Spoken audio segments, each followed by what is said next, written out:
Hey, Amanda. Hey, Tommy. Hey, what the hell? You're not Amanda. No, I'm not. No, who are you? Ben Mendelsohn. No, I'm Kyle. Oh, welcome, Kyle. Oh, is Amanda? I'm here. You're here, too. Hey, it's May the 4th, at least the day the episode comes out. Did you know that? I did, only because you made me watch a certain movie. Right, because it kind of like sounds kind of like May the 4th. If you're Ben Mendelsohn, you're basically saying it that way. You're like, May the 4th. That's how they probably came up with this. We celebrate Star Wars at the beginning of May for this. So I just kind of ruined it, but that's the movie you saw. That is what I saw, and we brought on our family Star Wars expert, Kyle, here with us today. Yeah. So we are talking all things Star Wars Today. On Can We Talk About? Not all bread is created equal. And if you like yours soft, fluffy, moist, and delicious, then Hero Bread and Buns should be your first choice. But Hero Bread isn't just about taste and texture. It's high in fiber with ultra-low net carbs with 0 grams of sugar. Order today at hero.co and use the code AH10 to get 10% off your first purchase. That's AH10 at hero.co, HERO.co for 10% off your first purchase.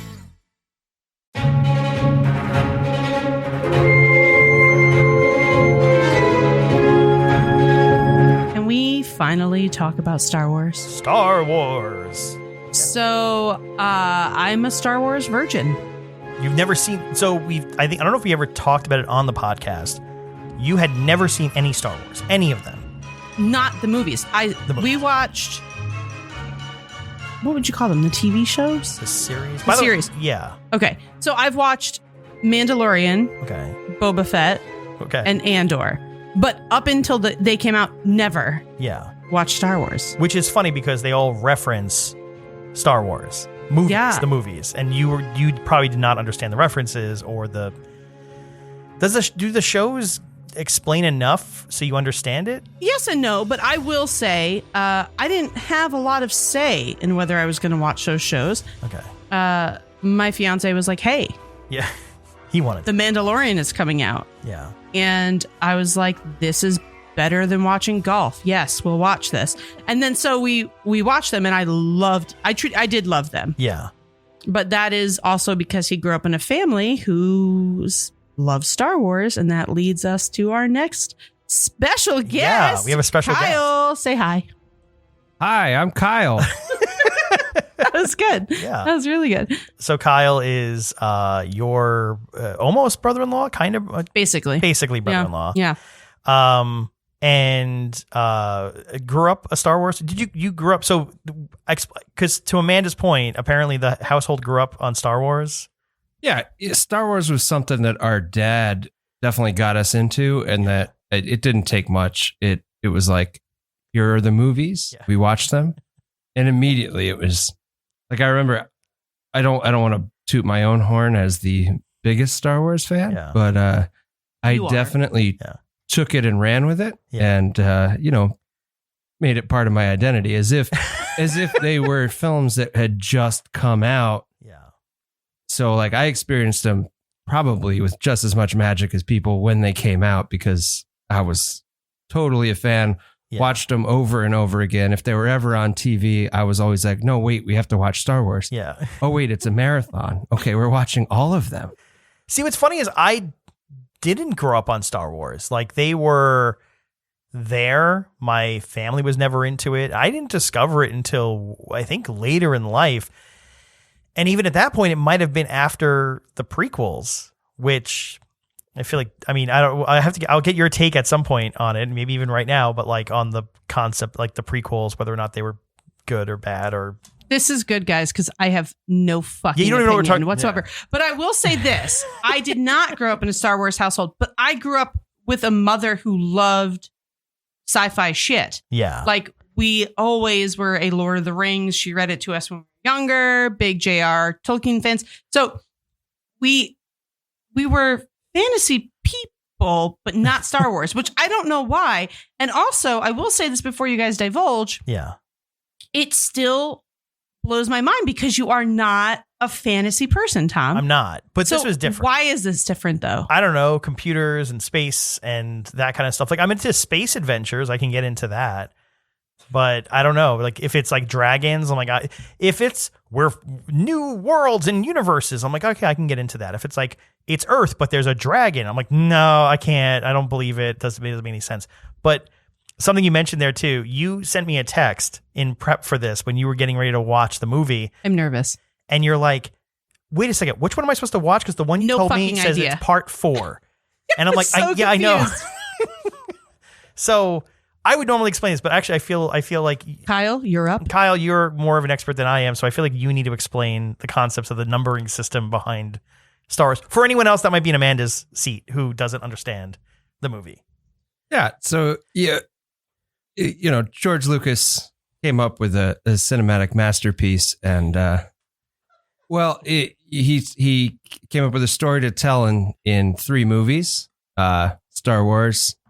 At the time, it came out just as Star Wars, released in theaters under that name. And then the sequel to that was Empire Strikes Back. And then a sequel to that was Return of the Jedi. And these 3 movies lived on their own for a long time. There was a Christmas special in there that nobody really likes to talk about. You're not supposed to talk about it. But it's interesting. There's enough Easter eggs in there. Yeah.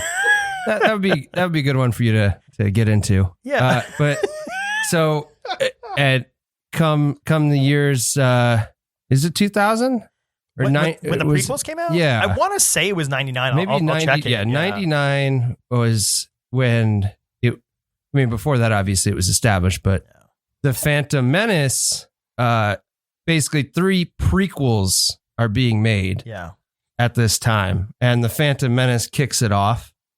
Followed by Attack of the Clones. Yeah. And then Revenge of the Sith. Yeah. So now these movies are technically in the chronology are movies 1, 2, and 3. This is bullshit. Harry Potter goes 1, 2, 3, 4, 5, 6, 7. Well, that's where the magic comes in, is that the magic of counting chronology. The time turner is there you go. This is bullshit. Yeah. But and then more recently, you have the sequels, which sequels to sequels to sequels to the sequels that came out before the prequels. Wait, by the way, you guys are sharing a mic, and so we got hold on. Okay, we can't hear you, Amanda. Sequels to what? Because you've already said sequels many a time. Yeah. No, I said prequels. Yeah. So prequels are they come before. Yeah. Sequels come after. So, okay. So the original 3 that came out became sequels in a way. Wait. We still haven't even talked about the one I watched. Yeah. You watched Star Wars Episode 4, which is now called A New Hope. Initially released as just Star Wars, but when Star Wars was established as meaning as being the entire universe, they had to name the movie something different, so they named it A New Hope. Okay, wait. So this is the one I watched. Is that the first one that came out in movie theaters? Yes. Yeah. That is the first one that came out in movie theaters that started everything. At what point do you decide to rename all the movies in your franchise? I was going to ask Kyle that. Is that when the prequels came out? They're like, oh, we got to go back and rename that. Because they weren't, for what it's worth, it's not like in 1977, George Lucas is like, all right, this is episode 4. Like it came out, it was just, this is part 1. And then when they did the prequels, they're like, all right, we're going to put out 3 of them. So now the first one I put out in 1977 is actually part 4 of this whatever. And then the new ones that came out in the 2000s or the recent ones with like Rise of the Skywalker and all that, those are sequels to the original 3 that came out back in the 70s and 80s. Yes. Yes, that got it right. That checks out. Okay. So, but wait, okay. So you got to swivel the mic back to you, Amanda, a little bit, but what was, ready. So what is your initial thoughts coming out of watching we've now understood is episode 4, A New Hope. Okay. So The only Star Wars like interaction I had Yeah. growing up Yeah. was watching that 70s show when Eric Foreman loses his ever loving shit over Star Wars the first time he sees it. Yeah. And I get it because I mean, obviously wasn't alive in 1977 when it came out, but I can imagine the sci-fi, the effects, the whole world, all of that up to that point had not existed on television. Am I correct? Basically, yeah. I mean, it's really funny. And Wait, I don't when know. was Star Trek? Oof, okay. Now, I am the farthest thing from knowing much about Star Trek. Yeah. I am pretty sure Star Trek existed for a long time before this. It did. It was, yeah. Maybe not a long time, but Yeah. long enough compared to Yeah, it what was in the time 60s. is in our lives now. But Star Trek didn't have, like, to your, like, the thing you mentioned there, like the special effects and all that were groundbreaking for Star Wars. And it's funny because there were so many, especially in like the late 70s, there were so many ripoffs of Star Wars that you can see what technology was like back then because all these other ripoffs. And I was mentioning, like, I've watched Mystery Science Theater 3000. I love it. There are a lot of movies they cover from like 78, 79, 80 that basically try to be Star Wars again, but they don't have the technology. They don't have the ability. They don't have the detail quality. It's just garbage. So, yeah. Okay, so all right, I get it. Yeah. If I had watched that in theaters when that came out, I would have fucking lost my shit. Yeah. So I get it. Everything, the build up, the scrolling screen, Yeah. like all of that stuff. Love it. But watching it, I was like, okay, I could very easily see, had I watched this maybe younger, Uh-huh. how I would make it my identity. I get that. Okay. 100%. Yeah. It's like you have with I Harry have it. Potter. It's in, yeah, exactly. Yeah. I know that that's in my DNA, but I will also say, totally get why every young boy wanted to fuck Carrie Fisher, because the minute that she's in that like little prison cell Yeah. and the door opens up Yeah. and she says like, "Oh, you're really short for a stormtrooper." She's like laying there in a straight fuck me pose. And I was like, I get it now. It's all coming together. I like how that's what you latched onto. The rest of us are like spaceships, lasers. Yeah, And you're like, I oh, got yeah. I got that too, but I was like, oh, there it is. Now that's why every nerd's dream is to have their girlfriend dress up like Princess Leia. Well, It's not the golden bikini scene. I okay, understand, yeah. but I do know about that, Yeah. right? Like okay. I know you about know that. about the slave Leia Yeah, thing. You yeah, haven't yeah. seen it yet, but you know Haven't it seen exists. it. I know about it. Yeah. I had an action figure of the slave Leia. How old were you? How sticky was it? Oh, Jesus. I plead the fifth. Oh, no. Of course you had to get us to like a Star Wars conversation. Absolutely. Also, too I sexual. will say, young Harrison Ford, what a dream. I did learn, Mhm. my fiance told me that he was not meant to be the lead, right? Like he was just doing table reads. Oh, he thought that movie was going to be hot garbage. I Yeah. think when it was filming, Like Sylvester Stallone was an idea for that part. John Travolta, that's fucking wild. hey, Chewie, welcome to the spaceship. Also, I'm trying to think of all the other things people told me. Oh, the C-3PO's leg being silver, that's like a Mandela Yeah. effect. People are so sure that he was 100% gold. I also thought he was 100% gold. I had no clue.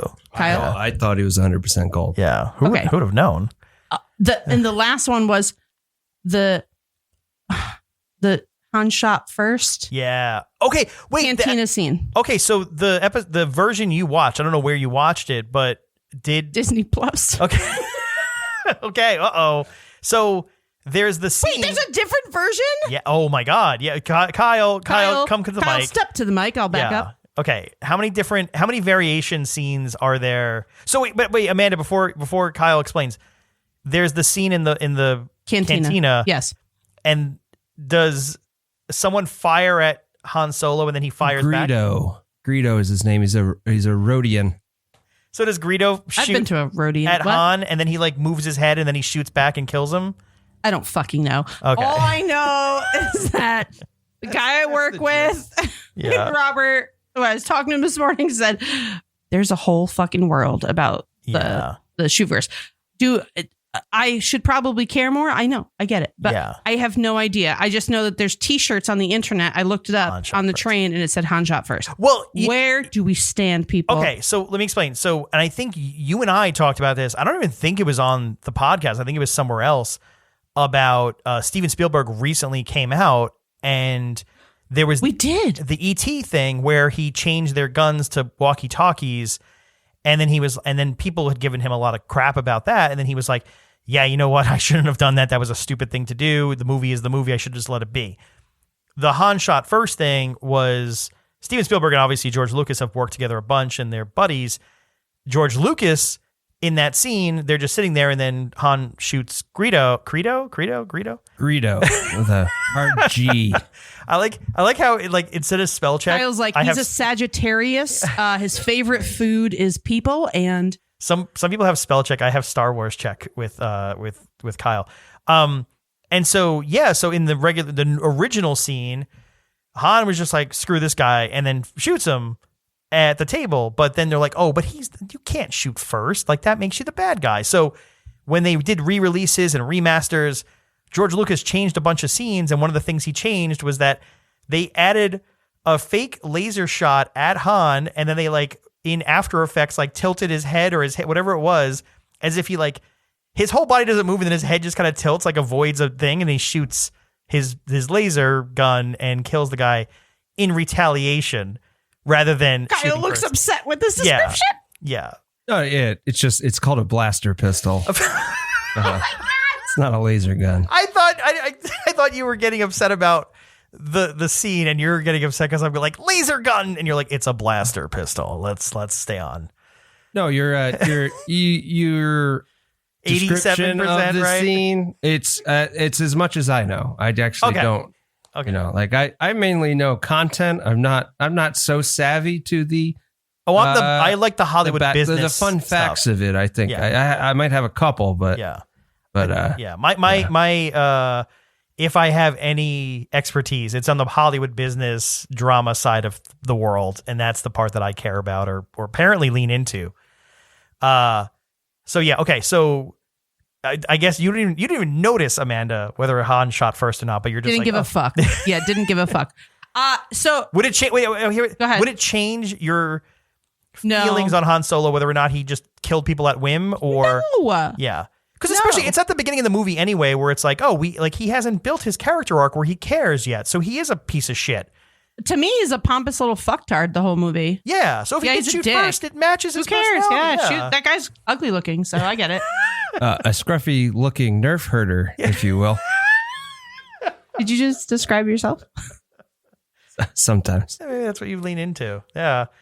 You said you built your personality around it, so. Well, yeah, I guess that's a strong statement, but definitely, owned half the cast in action figures and of watching it several times over and a day. Yeah. But yeah, I guess not to an extreme degree, but Okay. it definitely is kind of like that warm part of your personality that you just fall back on and just always find comfort in. And especially since it's grown to the extreme levels of the background, the canon, the lore, and all the new shows. Yeah. The Clone Wars animated series, which I have a huge heart on for. You're not a huge the womp first rat. I have other friends who are huge Star Wars fans, and I don't know what it is, but they're also like, yeah, no, Clone Wars cartoon series is like the best, some of the best stories. And again, knowing the backwards Hollywood part, I know that they've pulled in some characters and things that have been introduced in that series into the live action series of like Mandalorian or Andor or some of the other ones. Yeah, that checks out. Yeah. Good. I got 100% on that. And I mean, one of the best things about the Clone Wars animated show is just the different themes that they can get into. They get into political themes. They get into, just the whole concept of, politics and people paying for these wars. Yeah. They actually address that, which was addressed in The Rise of Skywalker. Yeah.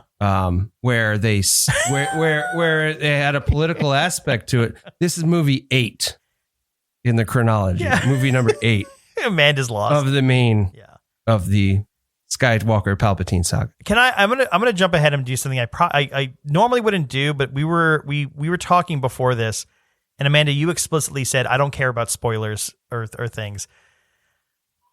I don't. Okay, I'm gonna tell you something that I want to like. So, what did you think about like? There's the relationship between Luke and Leia, and there's the relationship between I know they kiss, and I know that they're siblings. Okay, I was gonna burst your bubble there. No, I was on TikTok where I do all of my research as an adult, and someone was like, "Listen, I get it. Star Wars is fucking cool, but like, you're never gonna sell me on the fact that siblings kiss. Like, someone fucking wrote that in, and they're cool with it. Could you imagine if like Harry Potter found his sibling out in the world and was like, let's cash make out and find out Voldemort is our daddy? Like, they're not gonna do that. But I guess in the 70s, all of that flies. Well, I don't know if it was really that, and I'm gonna go back to Kyle for a second because the sequels weren't written originally, right? They were done at like. Star Wars was a surprise hit. It was supposed to be like its own little thing, and then it turned out that people loved it, and they're like, you know what this needs? 8 more movies, 3 TV shows. But back in the 70s, they only got, I mean the 80s too, they only got the 3 movies. They got the original. They're like, oh, let's get some sequels here, and then you get the Empire Strikes Back, and then Return of the Jedi. And with that, they had to like, oh shit, we need more story, and then George Lucas added some more on there. So the fact that they're siblings and that gets revealed in the future movies, it wasn't planned out that way. It's just like, I came up with this great idea. I want to run with it. But they kissed. Whatever. They didn't know they were siblings. Who cares? So it was sort of like washed over, kind of. And the kiss was, if anything, it's weirder on Luke because that kiss scene was Leia trying to make Han jealous by kissing Luke. That's kind of the context of that scene. Yeah, it wasn't like a loving embrace. It was. Now Luke loved it, obviously, but he had also almost died at the hands of a Wampa. Yeah. Soon, a little earlier than that. Yeah. And he was, stuck, held up by his feet, so all the blood was rushed to his head. Yeah. So obviously rushing different parts now, closer to his lightsaber. But. Yeah. So, and yes, I think Star Wars came out. It was its own film. Yeah. And then it was like, okay, well, we have to continue this story. We've got something. Well, it was like Back to the Future. Empire Strikes Back. Yeah. And that's where this scene is. Yeah.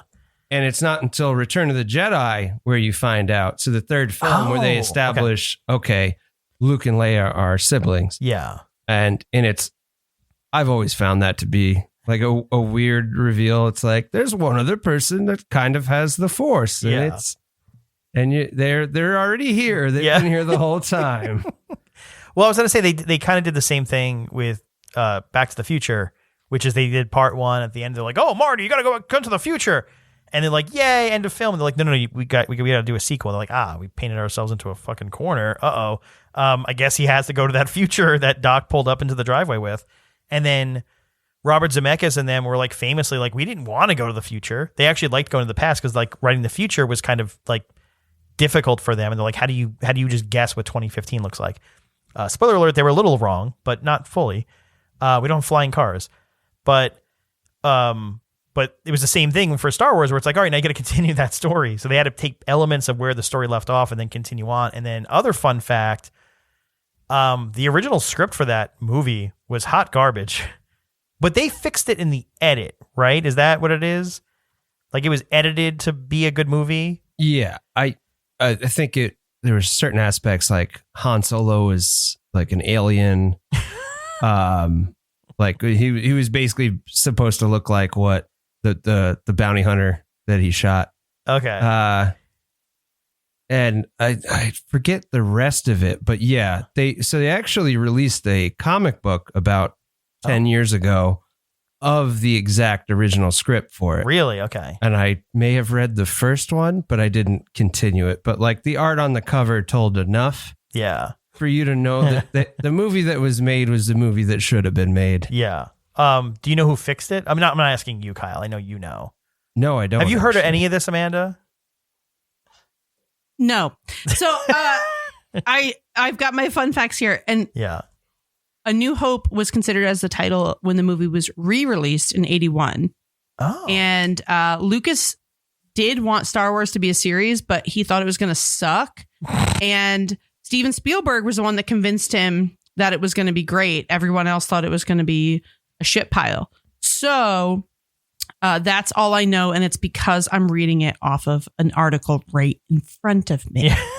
That is it. But it was his wife, right? Like his wife is the one who either fixed the edit or the script. I forget what it was. And I know some Star Wars fans going to yell at me. If you say so. I actually don't know this. Okay. You only know I canon. don't know about the script edits. Yeah. This is the behind the scenes stuff. I obviously usually know that stuff. You're if it's Star Wars canon, you're the expert. Absolutely. Okay. Cannons, blasters, lightsabers, anything. I know. I got to remember to call them blasters. Pulse cannons. That's a thing. What are the pulse cannons from? I don't know. Okay. They're just like they're on top of all the starships, destroyers. Just because Kyle's here, I have to jump way ahead for a second just to have a sidebar with you. Were you annoyed with what was the one that Rian Johnson directed? That was The Rise of Skywalker. Okay. Were you as frustrated with it as I was? I was not. Really? Yeah. Like what? The starship can only go so fast. They can go to light speed, but they can only like go this fast. That stuff didn't annoy you. We're dropping bombs on ships in space, like there's gravity in space. Well, I mean, that dropping bombs on ships has been there since the initial ones. Okay, but no, but I'm saying the Y-wings at the the Death Star fight were bombers. So okay. But my frustration with it was obviously like the movies have taken inspiration from like naval ships and airplanes and things. And like, it's sort of like if you had the Pearl Harbor, but in space, and they kind of do that kind of stuff. That movie took it to a whole other extreme where it's like, oh, our engines only have enough to go this speed and pace them. We can't get any closer. And it's like, we're not in the ocean. We're in space. It's 4 dimensions. What are you talking about? Someone turn up, not left or right. It's like not like, oh, we can only go left or right. You can go all around. It's space. And on top of that, you go to light speed, but you can't go faster than like impulse speed, whatever the hell it is. It's just like we can either go 1,000,000 miles an hour or 5. And those are our only options. Yeah. Nothing in between. It was either hit the NOS or idle. That was weird. Yeah. I guess when I came to that whole scene, which I mean, I guess that was basically the whole movie for those characters. Yeah. Except for the people that went off to Atlantic City in space for no reason. Yeah. We met up with Benicio del Toro and got into all kinds of hijinks. And yeah, we could talk. You and I we should do this again. Because, by the way, this is the first, our first shot at doing Star Wars, and then we'll continue to do more. So we can talk about that in 8. Can we talk about podcast episode specials in the future? In the sequels? Yes. Yeah. Because we're doing one at a time. So it's going to take a while. Too many sequels. I know. I feel like I'm painting it a bad picture. I loved it. Like, Okay. I did love it. And I see why you make this your personality. Like I would too. Yeah. I would absolutely would. But I saw Lord of the Rings first. Well, Harry Potter. No, Lord of the Rings I read first. Oh, okay, that was my okay. first like foray into fandom. I'm a big reader. Yeah. But I'm gonna say this. Yeah. I have misophonia where it's like certain noises like make my head feel like it's gonna explode. Okay. I had to mute the scene with Obi-Wan and Darth Vader and the sound that the lightsabers was making. I don't even know how to describe it. I wanted to fucking murder someone. It hurt my brain so bad. But when I'm watching all the other shows, it doesn't. So Really? maybe it's just like 1977 Whatever audio. frequency they're doing Yeah. there. Okay. But I got behind it. You know, like some people watch those things and are like, oh, this is so corny. I did not think that at all. I think it holds up. Everything they did, I loved. And the one scene, I was very proud of myself. Kyle will be too. When Luke Skywalker was getting into his little I don't know what it is, his space airplane. X-Wing Starfighter. Okay. When he's getting into his space airplane, he's got his little orange jumpsuit on. And I was like, I was done watching it, I said to my fiance, I was like, wait, is that the same outfit that the guy is wearing in Mandalorian at the end that asks Mando if he wants a job? And he was like, yes, good job. It's the same job. And I felt so fucking proud of myself. That was it. It. I mean, you're a dog lover. Do you notice like them wearing like essentially the Purina dog food logo as like a badge or something? Did not. But I will say, because we don't feed our dogs Purina. Yeah. But I will say that watching it, I'm a little sad that I didn't get to watch it in 1977 in a movie theater. Do you know what I mean? Like, I feel like I really missed out. Yeah. And again, watching that 70s show, if anyone's seen these episodes, the way Kyle said that he made it his whole personality, Eric Foreman like is fucking obsessed. Yeah. And I was always like, oh, that's cute. And having watched it, I'd be like, yeah, I feel like everybody was. I feel like that was in the 70s. Honestly, what else were you going to do? Yeah. But kids probably went and saw that like 2-3 times a day. Yeah. It was big. Kyle? To your point, it got re-released in theater. So it was released in 77, got re-released in 81, you said. And then what year was Return of the Jedi? I'm sorry. Wait, no. Empire Strikes Back. That's the one I'm thinking of. I think that Empire Strikes Back was 1980. Okay. I think 80 or 81. So that comes out. If that comes out in 80, then they still re-released New Hope in 81 again. Like, it was big. It was huge. People were obsessed with it. Yeah. Yeah. It's 1980, confirming. Okay. Yeah. And then I believe Return of the Jedi was 82. So it came out pretty quick. Like, they were like, oh, get them into production. I mean, they got better at the things they were doing. Yeah. Which, a fun fact about the success of the first movie. Yeah. So while the movie was being released, like George Lucas was so convinced that it was going to be a failure that he was not around for the theatrical release. He was on vacation in like a remote area, I think in Hawaii, with Steven Spielberg, and they were writing Indiana Jones. Jesus. Basically, or like pitching it to each other. Yeah. And because he was convinced it was going to fail. So like either gets a call or gets back to, gets back to the mainland and goes, have you seen these numbers? Okay. Yeah. Another fun fact about it. He had very little stake in the success of the movie, but he had, I think, 100% stake in merchandise. That I knew. And that was the big thing, too, like for him and getting all the money that he made was because of, and this was the movie that really made movie-based toys. Yeah. Like the Star Wars action figures are really what started the whole craze of merchandising things and continues it very well today. Yeah, it's insane. Says Kyle, who jerked off to Princess Leia. Allegedly. Action figure. Allegedly. Yeah. Wait, I'm going to ask a controversial question to all of you. I know that take Clone Wars animated movie off the table, Kyle. Favorite Star Wars movie for you guys? Go. Mine's A New Hope, guys. Only one I've seen. But you guys go ahead. I'm curious. I want to hear yours because yours I feel like is the more important one, so I'll get mine out of the way. I'm gonna go with original 3, and I'll go with Empire Strikes Back, which is probably the most like not controversial opinion of them all because it's like everyone loves that one. It's probably the best one. Now we'll ask Kyle. I agree. Empire Strikes Back's also my favorite one. Yeah,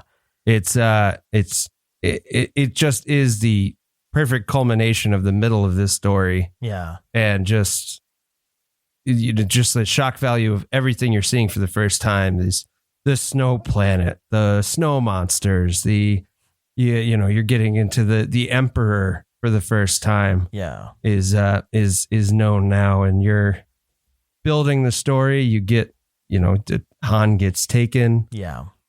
Frozen in carbonite. Cloud City, just all this stuff where it takes you to all these places. Lando Calrissian. I was going to say Lando Calrissian. We meet Lando. Boba Fett. Yeah. Boba Fett, who whose first appearance, actually, fun fact, was in the Star Wars Christmas special in some little animated short there. There was an animated short. Yeah, there was because it was like a hodgepodge of different things. Yeah. And then they put him in Empire Strikes Back. Yeah. He was there a little bit. Like he's obviously doesn't speak or anything. So he's kind of in the background there-ish. But yeah, Amanda, because this connects to a lot of what you're saying anyway. For context, this movie was so impactful in pop culture and how people were going to the movies to watch it over and over again. And it was gigantic. They were like, we have to get in on this. And so someone decided to greenlight a Star Wars Christmas special. But now I think that will be my favorite. Well, yes or no? Well, here's the thing. Kyle knows me. Now I've actually never seen it. You've never seen it on purpose, I'm assuming? I feel like if it was in front of me, I'd watch it. But the best way to describe it is I've never watched it in full. But the best way to describe it is if a executive who had never seen Star Wars heard that Star Wars was a huge hit and we should do something with it in the holiday season's coming, and just got like a list of the characters, and it's like, oh, who's this Chewbacca guy? Like fun, like kids must love him. He looks like a giant puppy dog. Okay, let's give him a family, and let's call Luke Skywalker back. But he's been on vacation in South Florida. Doesn't matter, bring him back. Literally as tanned as he could be. He looked like who was the actor from the 80s who like just was known for just like he was constantly tan. He was basically Miami, Florida in human form. Fabio? No, I'll remember his name. David Hasselhoff. No, I'll find his name. It's a reference that no one's going to get anyway. But anyway, the point is, Bosch. The people came back, but what's really funny, I mentioned before how there were like tons of attempts to rip off Star Wars and do like Star Wars like sort of movies, but with cheaper budgets and like couldn't afford the costumes or the special effects. That is the Star Wars Christmas special. It is, if you take the money away and the special effects and the costumes and all those things and just throw everyone in and say, you're in a Star Wars. Just go. It's Christmas in Star Wars. Just act, just sing to the camera. That is the Star Wars Christmas special. And there's some weird story built around Chewbacca's family, and they're gonna have Christmas, and they're like little Chewbacca's running around. There's baby Chewbaccas? No, if you like Are they cute? No. Oh.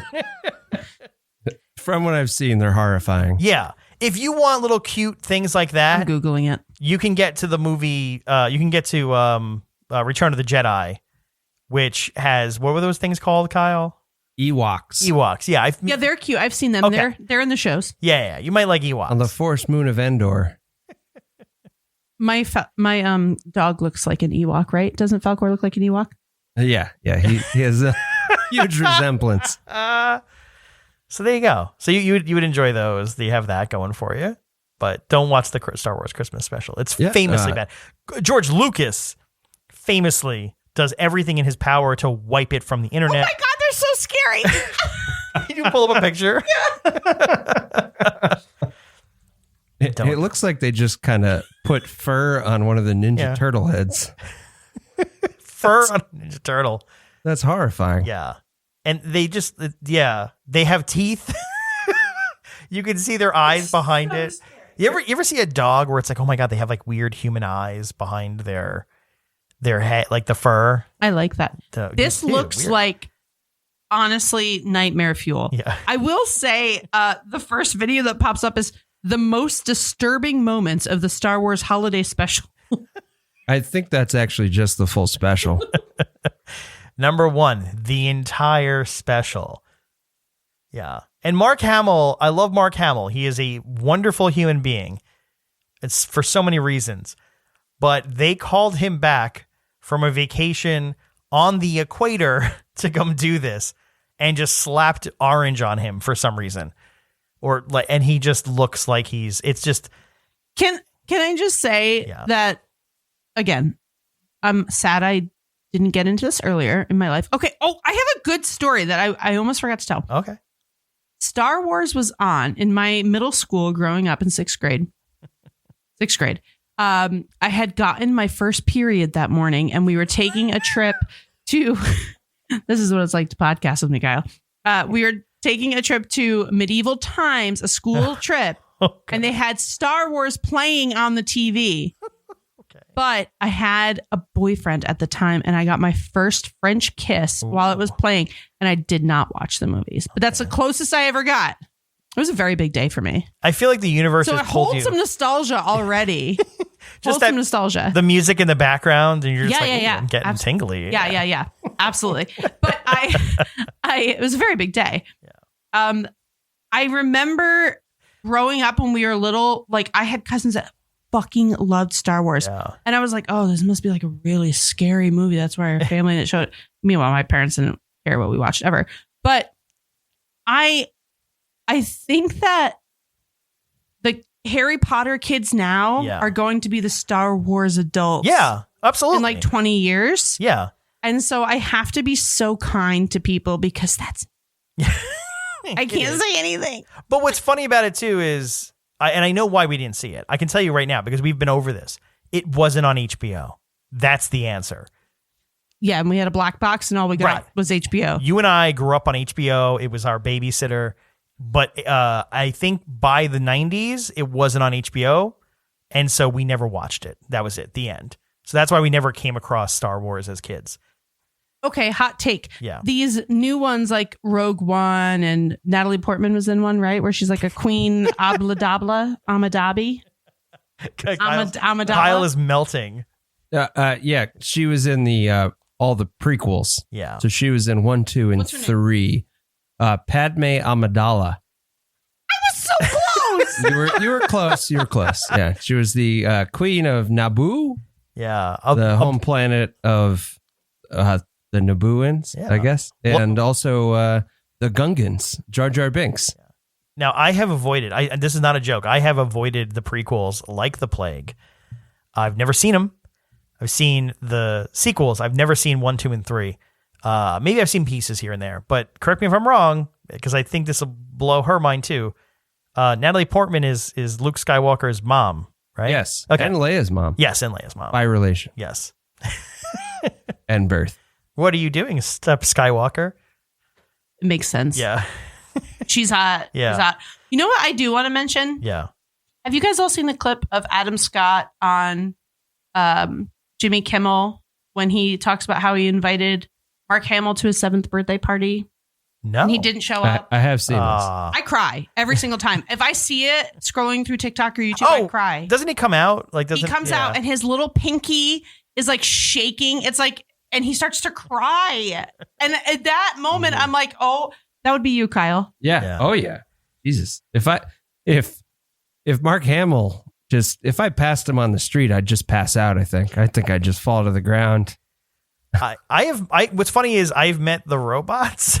I'm trying to think who I've met from the movies, but in my last radio job, the C-3PO and R2-D2 came in, and it was funny because it's just roaming around and it's talking to people, and I just like look around the crowd, and there's a guy, kind of like if you have a hoodie, you have like pocket in the back, but he had his arms behind his back, and he was controlling R2-D2 with his hands behind his back.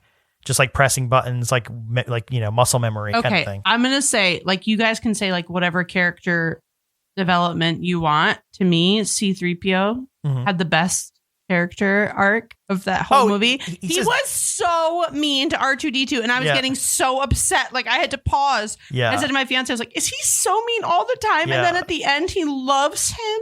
Well, what's funny too is that's R2-D2, what I get out of the movie. C-3PO have like a buddy relationship where C-3PO is all like wound tightly, and C-3PO is like, fuck it, I want to go over here.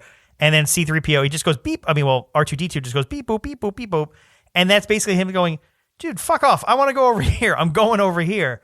And that's their entire relationship. And it's all done through. That's my entire relationship as well. I am the R2-D2 and my fiance is a C-3PO. Kyle, confirm.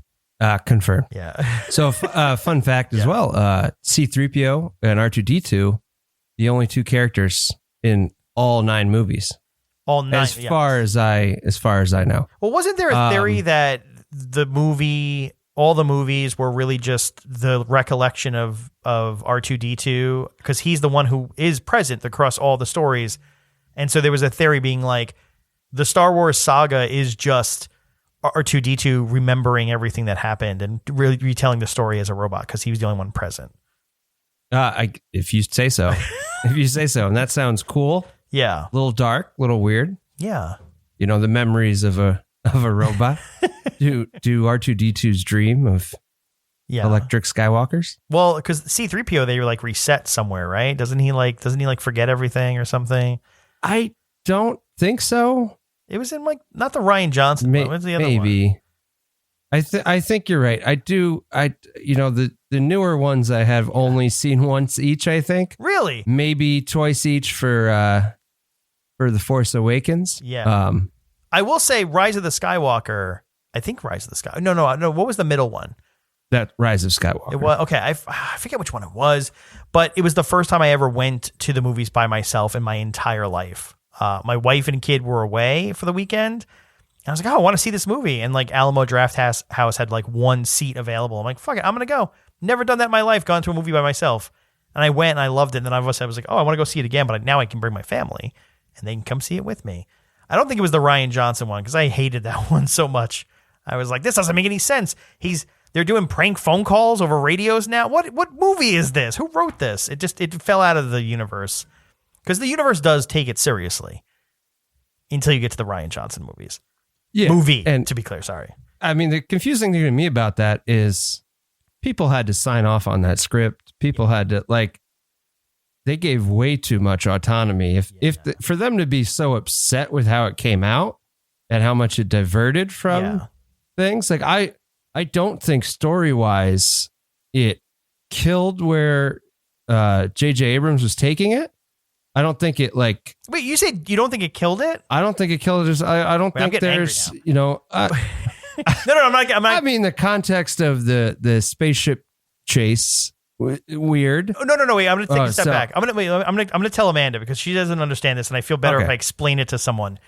So, J.J. Abrams, I forgot his name for a second, did the first of the new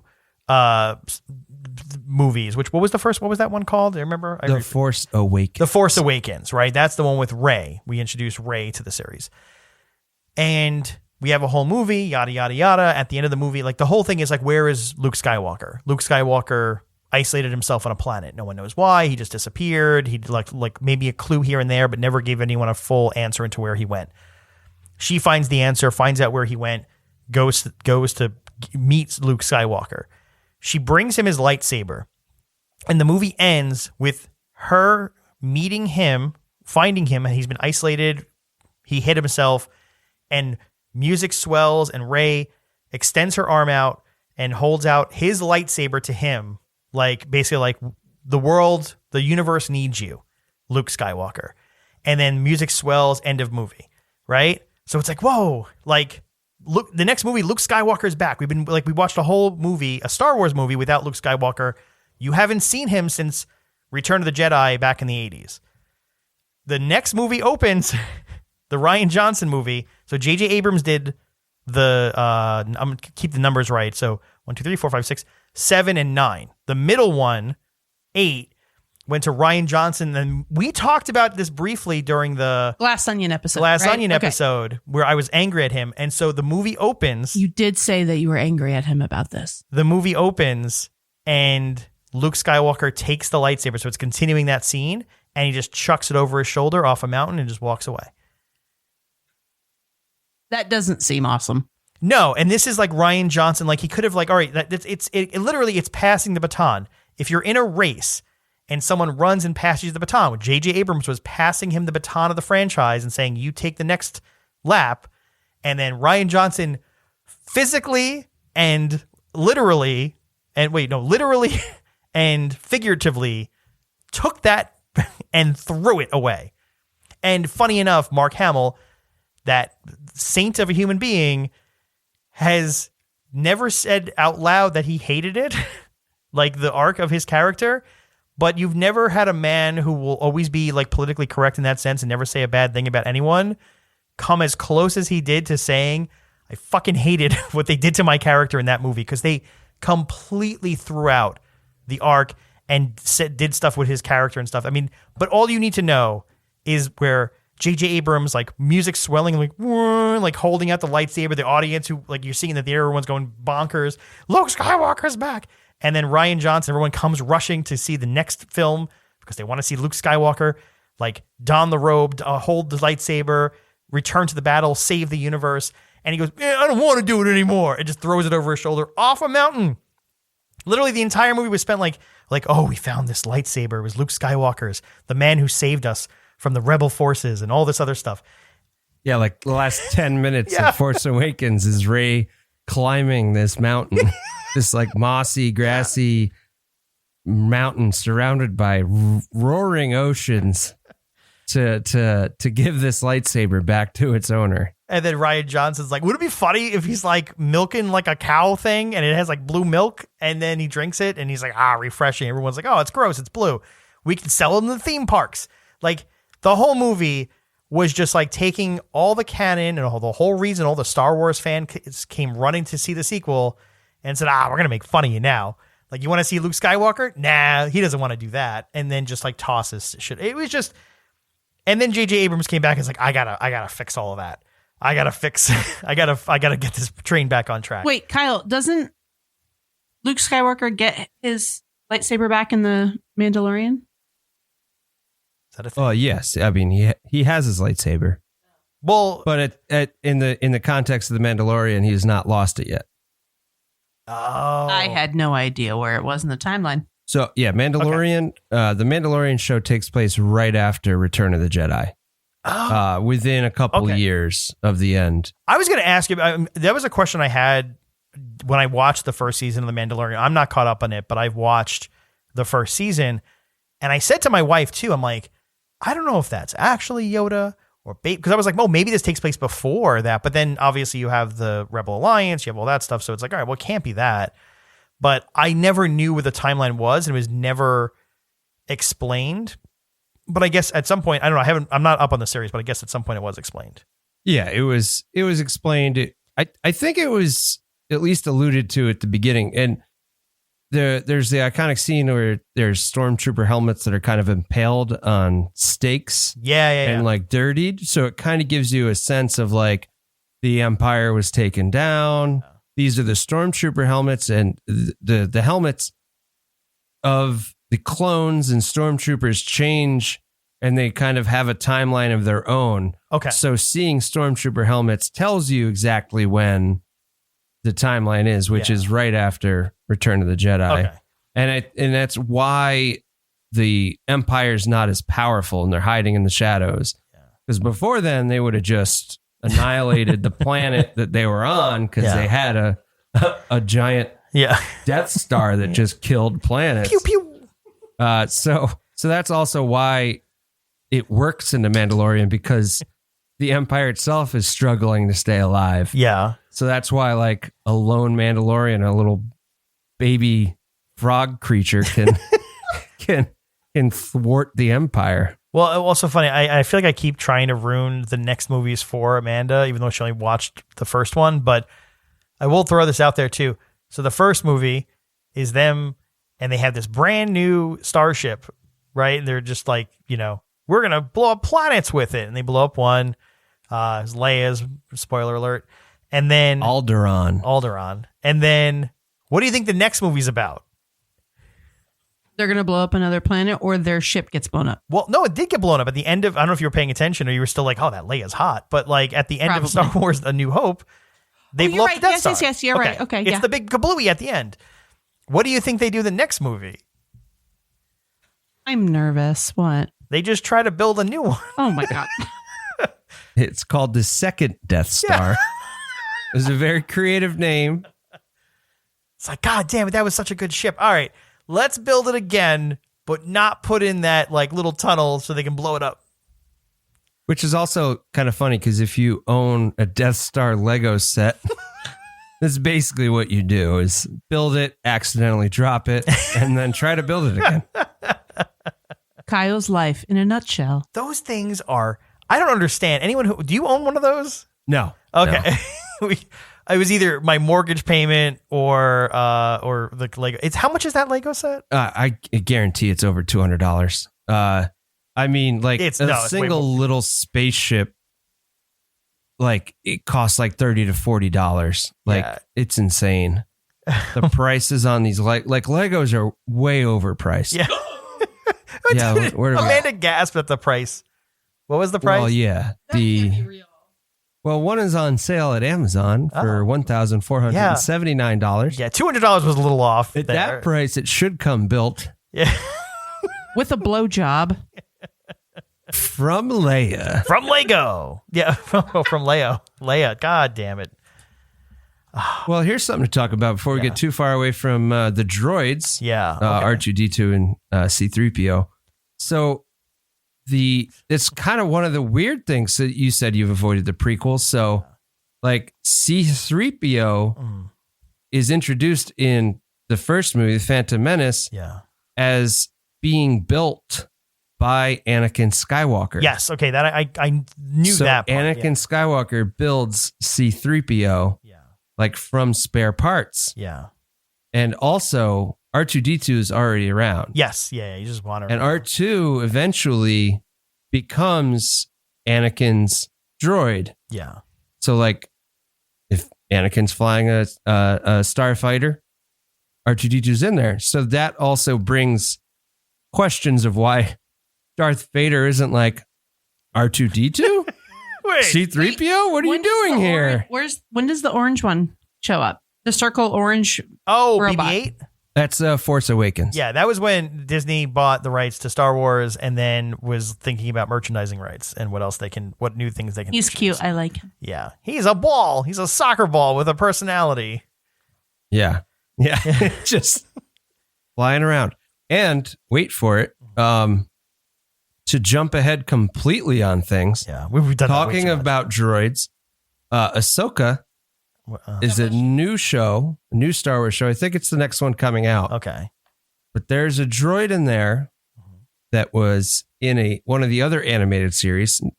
The droid's name is Chopper. Okay. And I guarantee if you watch this show, Chopper will probably be your new favorite droid.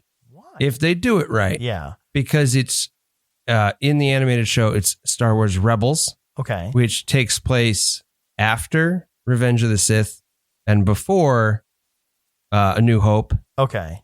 And it basically is probably the same timeline as Andor, Yeah.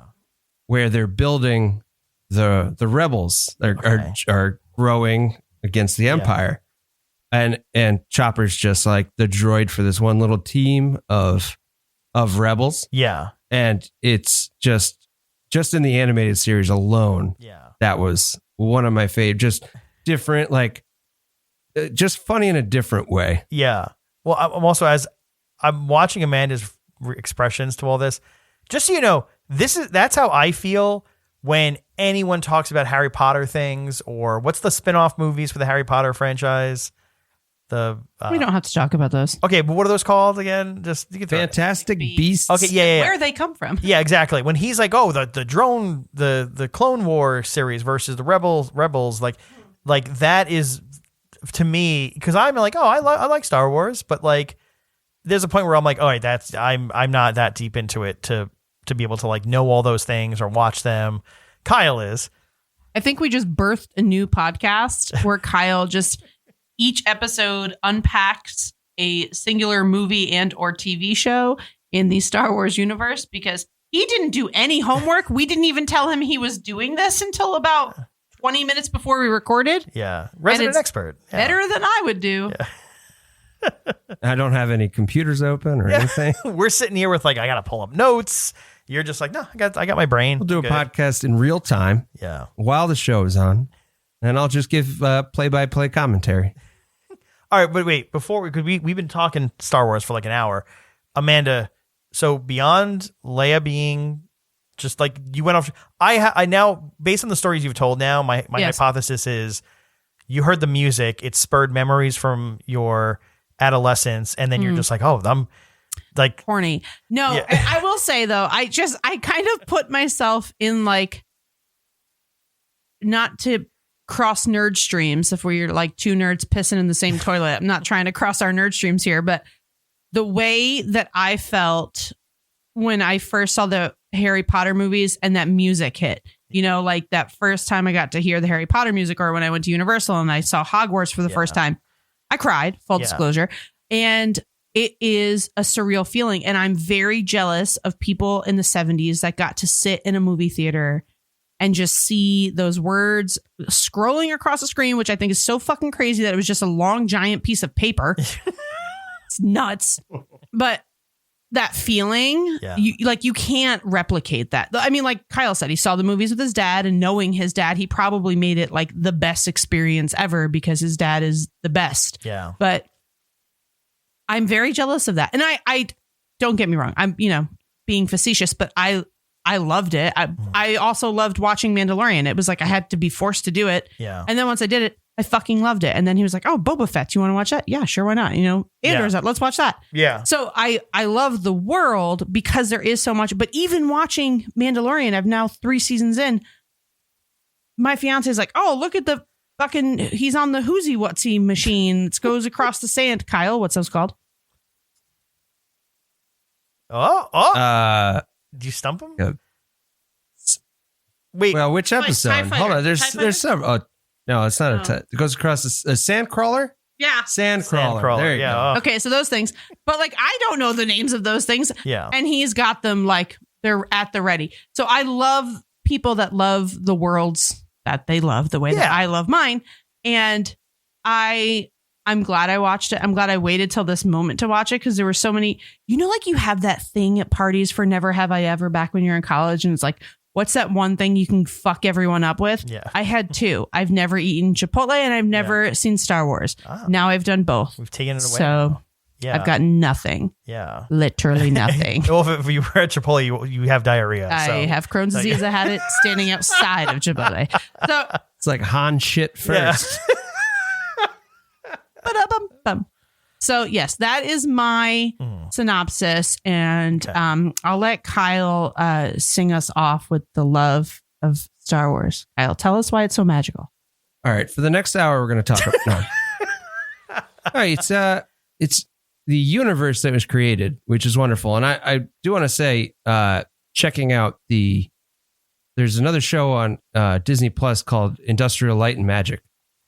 Yes. Yeah. And just the first 2 episodes of that deal with the making of Star Wars, where George Lucas wanted to make this movie, and they were like, well, the special effects don't exist. So he's like, all right, I'm going to start a company that does it. Yeah. And just the stuff they did where the spaceships in Star Wars are not moving. The camera moves to make and it's layers on top of each other. And just these scenes where they, I forget what they're called, but it's basically somebody is drawing some of the scenery in. Oh, like a matte painting. Yeah. It's matte painting. Yeah. Yeah. Just that stuff, which I didn't even know. Yeah. Like I had no idea that all that was like that. And I was like, this is amazing. So that story itself, seeing the making of it. Yeah. That was awesome. Yeah. They created a lot. I mean, there's a lot of special effects. I'm a special effects nerd when it comes to that kind of stuff. And I will say, like, I've watched things about, like the making of, Back to the Future, and especially like when the DeLorean's flying. If you think about special effects back in the 80s and the 70s, they were like, oh, we'll just put it against like a black curtain or whatever, and we'll just do the thing. But when you're trying to create space, and like with Back to the Future, for instance, like they picked a DeLorean. It's made out of not aluminum foil, stainless steel, so it reflects light. So whoops-a-daisy, you can't just like put on a black backdrop or a white backdrop. You got to do multiple passes, and a lot of the Industrial Light and Magic studio, like they created that stuff. There was I'm gonna forget the name now, but it was like a crane that it was computerized. They can like redo the same shot over and over again, so they can pass the same like spaceship or whatever multiple times with white behind it, black behind it, and then just like merge those two things together to make it like a realistic looking thing. But yeah, I mean, I will give George Lucas credit for all the shit I can give him for the sequels. Wait, didn't prequels. Jon Favreau create a bunch of technology for The Mandalorian and those shows too? The guy from Swingers? Yeah. No, what they did on that show, though, which was really unique. I know that, like, I had listened to a podcast where Yeah. people are crediting him for the technology he created. Well, he didn't for that create kind it, of stuff. but what he did do was he was probably the first person to embrace the new style of these backdrops. So normally when they would film these things, like all the Marvel movies and everything, they're just giant green screens or blue screens, depending on the color palette they have to use. And The Mandalorian, the majority of the first season, any outdoor scenes and stuff, is basically a giant curved LED wall where they just put up the background, but then as the camera moves, so does the parallax kind of thing of the background. So like if, Pedro Pascal, Jesus. Zaddy. Don't you ever talk bad about my man. If he's walking to the left across the screen, they need to parallax the background so it looks like he's moving with, like the camera's moving with him and the background's moving. They do that all in a computer now with an LED backdrop. So if all of a sudden they're like, oh, we're in space, they just go beep, and then just the entire backdrop is that. They don't need to do it in post. They can do it in real time. And so the light is also reflecting off them. So if he's doing a scene where they're outdoors walking in the desert, he is lit from the LED wall plus the lights in the studio to make him look like he's outdoors. So they embraced that technology. And I think at the time too, because it was like during the pandemic also, where it's like, oh, we can't go shoot on location anymore right now. We have a studio, we have a giant LED screen. We can do all of our scenes in one studio and never leave. And so Jon Favreau embraced that, and suddenly it's like, oh, we can do this cheaper. We can do it in real time. The actors can respond to the backdrop that we would normally put in post. So, it's like when you watch some of the behind the scenes for like the Marvel movies, and, Thanos is literally, what's his name, with a popsicle stick on his head. That Josh Brolin. Yeah, Josh Brolin's got a popsicle stick on his head with a picture of Thanos, and that's who, they're talking to. They're talking to a popsicle stick. But I didn't mean to interrupt Kyle's. No, sorry, I blacked out talking about that because I got very excited. No, that was awesome. So yeah, to expand on that. Yeah. So what the graphics they use are actually, it's a video game engine. Yeah. Too. So that's what the world creating is. And then when they pan that camera, it's like you're in a video game. So that's where the camera and the background, the setting, everything changes with that. And it actually was technology that they started when Favreau did Lion King for Disney. That's actually, my understanding is that's where they kind of like created that, because then they had the actors in there. Yeah. But the actors also, I think they translated to the animals in the. I don't think Beyonce was dressed up as a it. lion. I don't know if she's like on set. She was dressed up as a Mandalorian, and then they used the graphics. Yeah. John Favreau, back when he was in Swingers. No. Swingers can be done all on this LED backdrop now in one studio. We don't need to leave. But yeah, and I will, by the way, I concur. I highly recommend on Disney Plus, if you're a nerd, there are a handful of documentaries they do. One that I tell everyone about, which name I don't remember, maybe I can pull it up and remember, that talks about the history behind the Disney Animation Studio. And what I like about, there's also one about like the Disney parks and like them building that. The one thing I'll give them credit for a giant corporation like Disney, they take a swipe at themselves. Like there's parts where like they have like Michael Eisner on and he's like, yeah, I fucked up in the 90s. I shouldn't have did that. That was a big mistake. People told me I was wrong. I was wrong in hindsight. Like I've never seen a documentary made by a company that admits, oh, we screwed that shit up. We shouldn't have done that. So I love all their documentaries they've done. The ones on the parks, the ones in the Disney Animation Studio is great. That talks about like the history of like how, like, if you've gone back and watched Disney animation in the 80s, it was a fever dream. Like Tim Burton was an animator. That's kind of all you need to know about how shit was back then. And then they're like, we could do better. And then Michael Eisner brought in Jeffrey Katzenberg, and suddenly they're making Little Mermaid and Lion King and Aladdin and all those movies. Anyway, I blacked out again. Jesus Christ, I keep doing that. But yeah, Star Wars, and that I got for as much crap you can give George Lucas.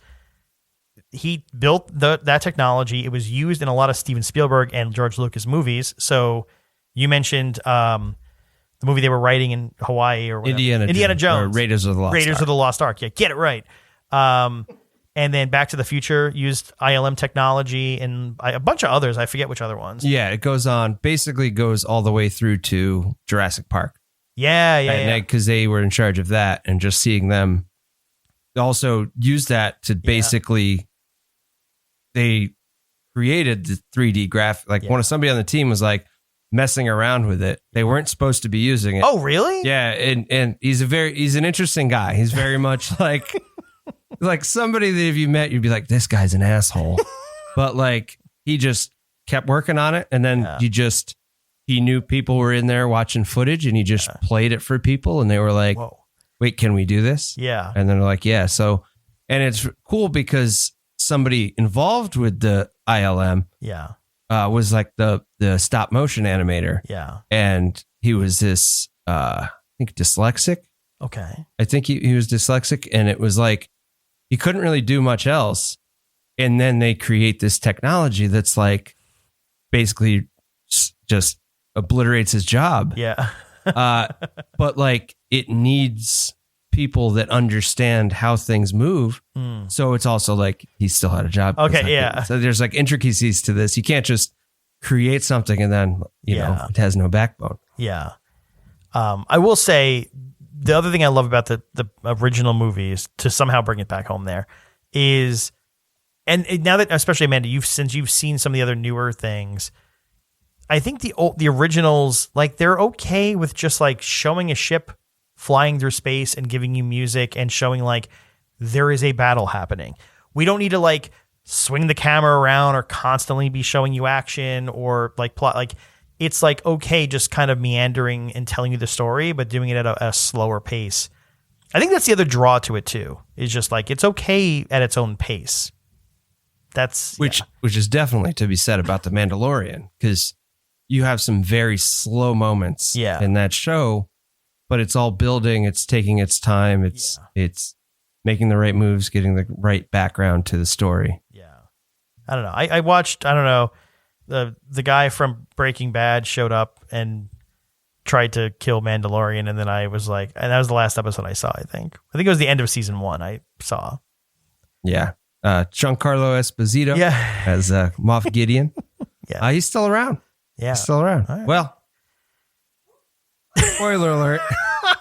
Spoiler alert.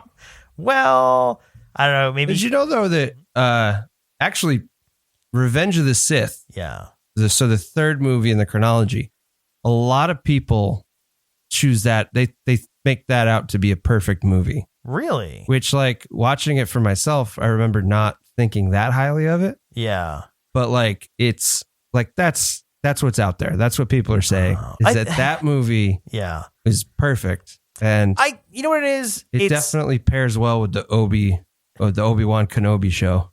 Well, I was going to say, I feel like we didn't even talk about. We didn't. Well, because this was supposed to be just about one movie, and then we keep. Oh, I didn't know that. You didn't know that? Well, you didn't even tell me you were doing the podcast. This is because I didn't have enough to talk about. I was like, let's just bring Kyle into it. All right. Everyone is. Kyle's here for a meeting, and then we just pulled him into the studio and said, "Hey, you're going to be on this episode because you know about Star Wars." Thank God. Yeah. And I was texting Sandy and being like, texting a girlfriend, I think I might be recording a podcast. I'm not sure, but I'll be home late. Yeah. Sorry, didn't mean to interrupt dinner plans. I'm glad we interrupted dinner plans, but I will say I'll wrap up my portion of this. I'm glad I watched it. I will watch the others. Yeah. You guys have really fucking made the prequel sound like a bag of shit. But that Hayden Christensen, he's easy on the eyes. I might give it a go.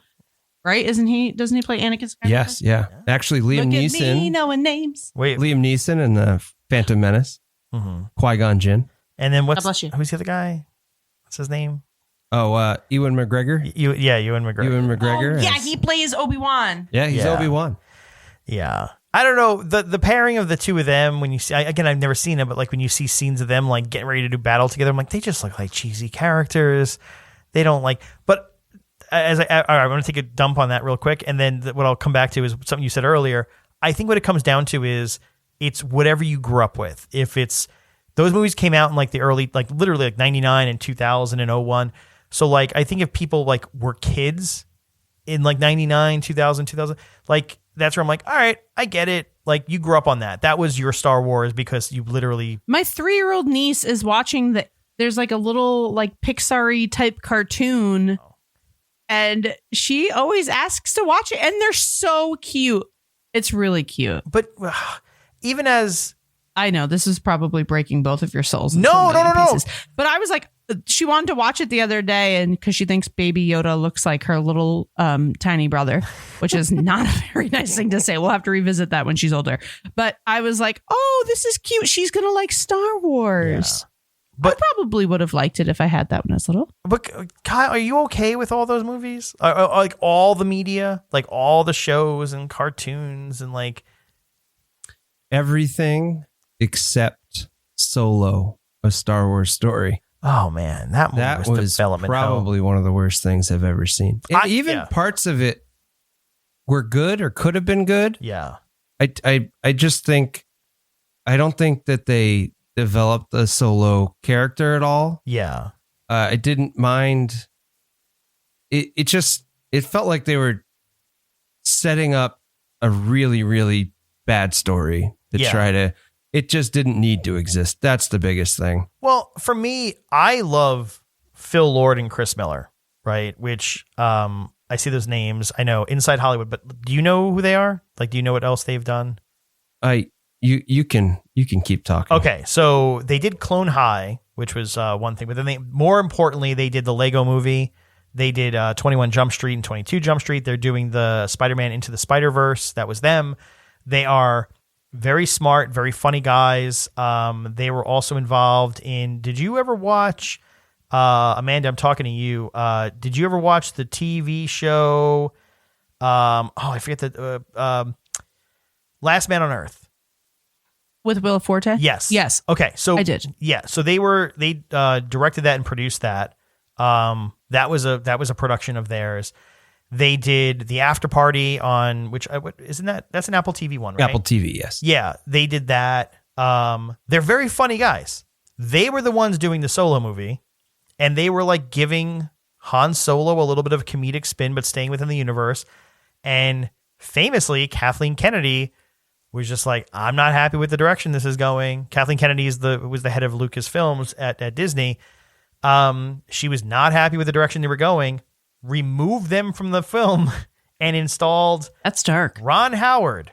Ugh. But now Ron Howard, nice guy, but at that point he was a hired gun to come clean up the mess. Basically reshot the movie. I think it was like a little bit less than half or half the movie. So the movie went like way over budget and it came out and it was like people were like, I can't even see what's happening. It's too dark. So would the first version you think have been good? I would have preferred to see it. Like, yeah, I mean, I would watch anything other than that. So let's give it a shot. Did you like Rogue One? Because that was another one that like I did. Yeah, Rogue One's one of my favorites. Yeah, I think Rogue One is just done very well, and like you, each character you meet, you get to know so much about in so little time. Yeah, and you get to fall in love with them. Yeah, and then it's an emotional kaboom. Yeah, but it cool. Thanks for that. Yeah. It ties together with the original movies, but in a way where, and I guess I mean, again, I haven't seen it, but I'm assuming that's kind of where like Mandalorian went, which is being like it's tying to the original trilogy and stuff, but like not so hard in a way that like it's continuing a story or anything. It's just like, oh, look, there's Luke Skywalker walking by. He's in, we know him. Like, oh, this is when he mentioned in the movie that he vacationed on Kablorian, and then Mandalorian's on Kablorian, and it's like, oh, there's Luke Skywalker in the background, just like he mentioned in that movie. So like, there's that kind of stuff, which I can tell you now because I'm realizing that's the only movie you have in your head. You know, the beginning of Star Wars, A New Hope, the one you've seen. I do. I've seen that. Yes. And the whole movie starts out where like they're trying to escape from Darth Vader, and he's coming after them, and they're like, and someone smuggled out like blueprints of the Death Star. Yes. Okay, that is a Rogue One story. Oh, okay. So the Rogue One tells the story of the rebels who completed that covert mission to do that. Okay. Okay. It's a great movie. And I love the fact of like they connected that way. I was like, oh, that was really smart. And I was okay with that. Yeah, and it's basically a heist movie. Yeah, which in essence, which also translates to the episodes of Mandalorian, where they kind of follow that style of heist. Yeah, and I think it's cool that's why like all these shows that have come out, which most, especially the ones that are in the Mandalorian timeline, Boba Fett, Book of Boba Fett, and now Ahsoka, like they're all, I truly think that they're building a bunch of characters in this world in between the sixth and seventh film. Yeah. And I think they're going to try to like stretch that out and keep intertwining them to the point where like these characters from other films are going to come back and keep popping up, and you're going to kind of I feel like they're going to lead up to like an Avengers, like hope for the galaxy. Yeah.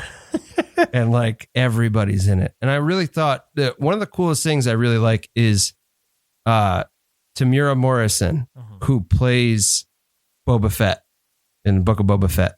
So it's really cool that they kept him as the actor to play that, because he played Jango Fett, Boba Fett's father, in Attack of the Clones, and his character was the sample tissue, the DNA for the clone army.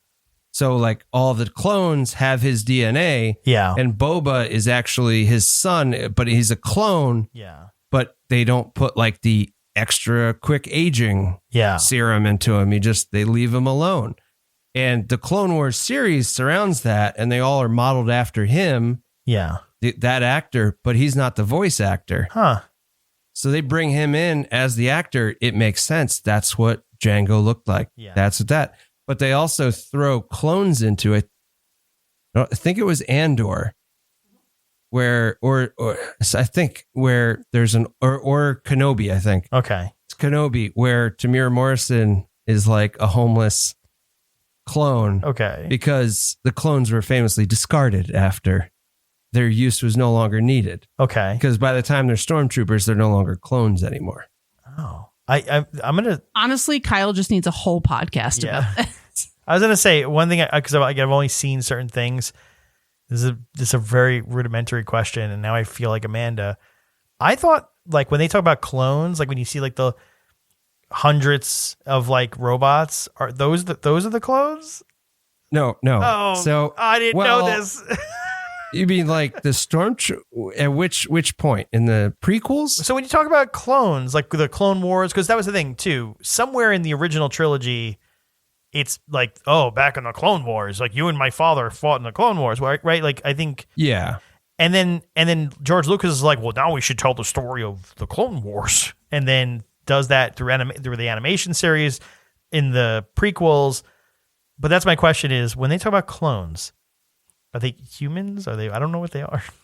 Well, they're the clones of humans. So I didn't know like that. One person. So it's thoroughly done in the Clone Wars. And they do a very good job of having basically the same character face model. And voice actor famously like voice hundreds and hundreds of different clones with different voices. Jesus. Okay. And it's pretty great what they do with it. Okay. I mean, I'm not going to solve this in my brain, but to whoever worked at Disney for promotion and stuff, this is my issue. Whenever they be like Star Wars, the Clone Wars, they show like those shots of like the hundreds of thousands of robots all lined up in unison and sequence, or like perfect lines. The battle droids. Okay. I'm like, those are the clones. There's lots of them. The clones, like. That's exactly what I thought. Yeah. And when he's talking about I'm like, what the fuck is he talking? That's a man. He's not a robot. Right. Yeah, exactly. That's why I was confused, because I'm like, wait, I thought clones were just little like robots of like those like cheap robots. Thank God you're here, Kyle. All right. There's lots of kinds of battle droids. You have your battle droid. You have your. And that's it for today on. I will say, can I just say one last thing? Destroyer droids. I will say, so for Amanda's sake, because clearly like this, that was the whole point of this episode originally. In the first movie, you have the baddies. You obviously have Darth Vader, And are there any other like specific baddies? To your point, we didn't get Palpatine. I don't think we get to Palpatine. I think Palpatine does come up on like a Skype call, like Darth Vader Skype calls him.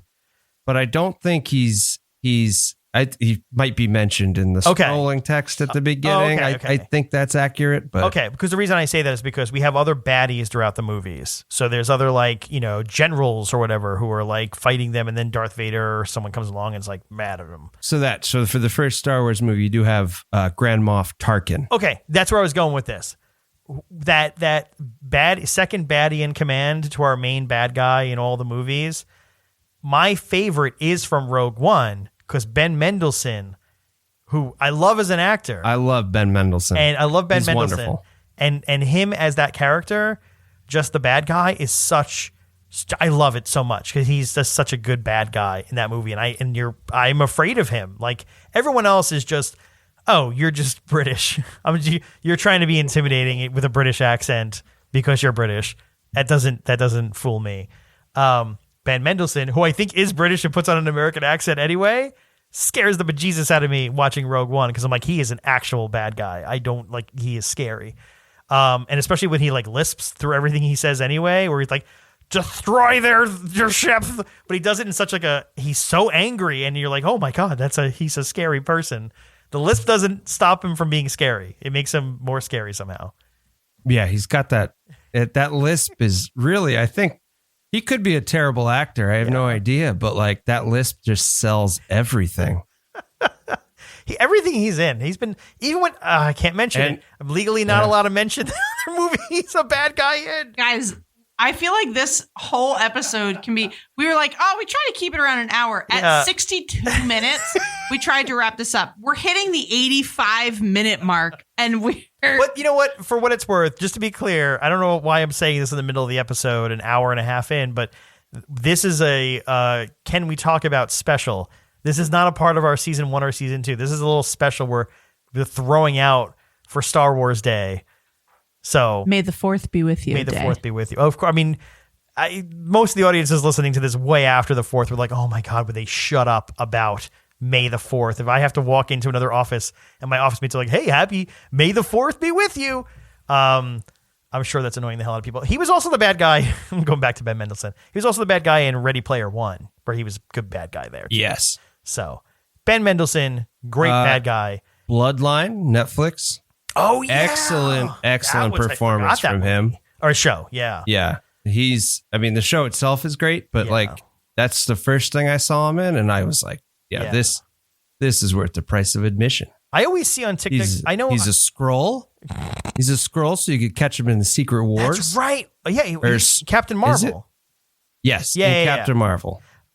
Secret Invasion. That's what's called. I was going to say, the other thing I was going to mention too is I know I'm not the only one who learns about movies that I should watch through TikTok, where like some random account is posting 60-second clips of a movie, and I'm like, oh, I want to see that movie now. That's literally how I watch movies. Like every week, I'm like, ooh, what's a TikTok movie of the week? There is a Ben Mendelsohn, Ryan Reynolds movie called Mississippi Grind that I only know about. Came out in 2015, apparently. It's some like, I don't even know the plot. It's something about, I don't know, they're gambling. Yeah, Ben Mendelsohn plays a gambling addict. And I only want to see this movie. I don't know if it's good or bad. 91% Rotten Tomatoes score, so I guess that's why it's on TikTok. But anyway, long story short, Ben Mendelsohn's in that. And it's like the only one I've seen where he's not wearing a suit, because in the Star Wars movies, he's like wearing a uniform. Ready Player One, he's wearing a suit. Bloodline, do you ever see him in just casual clothes? And it's been a while. Yeah, you see him in kind of scraggly. But a lot of the stuff he's in, he's wearing a suit and tie or a uniform or something. And so like you see him on the cover for this movie and we're just like, oh, what? Ben Mendelsohn wearing like a button-up shirt with like no tie, just popped open casual buttons. Whoa, who's this? Who's this guy over here? So, but I love Ben Mendelsohn. Yeah, good. My favorite bad guy in this second in command bad guy, whatever you want to call it, baddie in the Star Wars movie. My least favorite is that dude from the Rian Johnson movie. I hate that movie so much. Snoke? Is that his? Yeah, the one. Basically, the guy's withering away. The guy, no, not that guy. The general. Whatever. Played by Domhnall Gleeson. Yeah, the one who's getting Brendan Gleeson's the one who's getting prank son. phone calls is really that's the Bill Weasley. Bill Weasley. Jesus Christ. Yeah. He's the one getting prank phone called by the Rebel Alliance. They put me on hold. He's tricking me. Yeah.